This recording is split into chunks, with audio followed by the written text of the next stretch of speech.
welcome to the Ivy Wall of Fame story part 4. So I'm going to talk about one of the posters. I'm kind of not going in order, but that's okay. I don't really need to go in order to tell you the history of Ivy Toronto and what happened. So the story I picked for today is about the League of Rock. Now, I don't know if you know what the League of Rock is. The League of Rock is basically for those people who want to get out and reach inside and discover the creative side. So there's a lot of people out there who want to join a band, and they're, you know, a hairdresser or a corporate guy or whatever, and they never actually get the opportunity. So what the League of Rock does is you go, you sign up, you do a 10-week course, and they basically help you enhance your skills, put you with a band, coach you, get you some gigs, help you do a CD, get everything together for you. So League of Rock is a really cool thing. So you have to check it out, leagueofrock.com.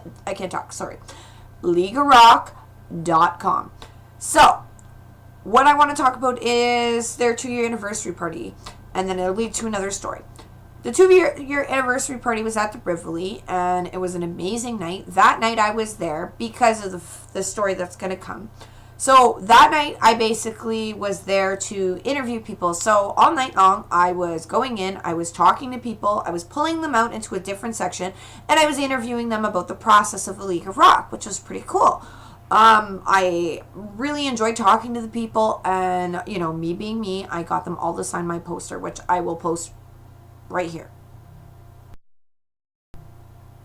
So yeah, as you can see, all the people were really excited to, sign my poster, because, these are people who are just like regular people like you and me. We're like, usually during the day they do this and that and the other, and I'm asking for their autograph. And there's actually a story about that. I'll post a link in my description, and you can see that, it affects more people than others. Like, one of the ladies actually cried when I asked for her autograph, which was really complimenting to me, because I was just, going with the flow. And for her, she was just like, in my life, I never ever thought that anybody would ask for my autograph. And I thought that was pretty cool that, I basically really made her so happy. Like, she was not crying from sadness. She was crying of tears of joy. And that was something because of what I did. All I did was ask for an autograph. I'm thinking that's what I do with everybody. But hey, lady, I'm glad you're happy. So the reason how I got involved with this whole League of Rock thing and how I ended up doing all these interviews and stuff was there was this guy who was in the League of Rock, and his name was Joe Crash. He took the League of Rock course, and what happened was we met at Rock and Roll Heaven, not the one that used to be downtown. I guess it was the second one, which was on O'Connor and Victoria Park. Anyways, we met at Rock and Roll Heaven, and he was telling me this cool thing. He's in a band and whatever, and his name's Joe Crash. Okay, Joe Crash was a really cool dude. Very down to earth and, very chill. So I really got along with him. And the reason I guess his name was Joe Crash is because I guess he crashed his car a lot. Whatever, that's another story in itself. So he says, Kyla, I'm going to be performing for this gig. They're doing this League of Rock thing, down at Jeff Healy's bar. Have you ever been to Jeff Healy's bar? And I'm like, no. Why don't you come down? I said, okay, sure.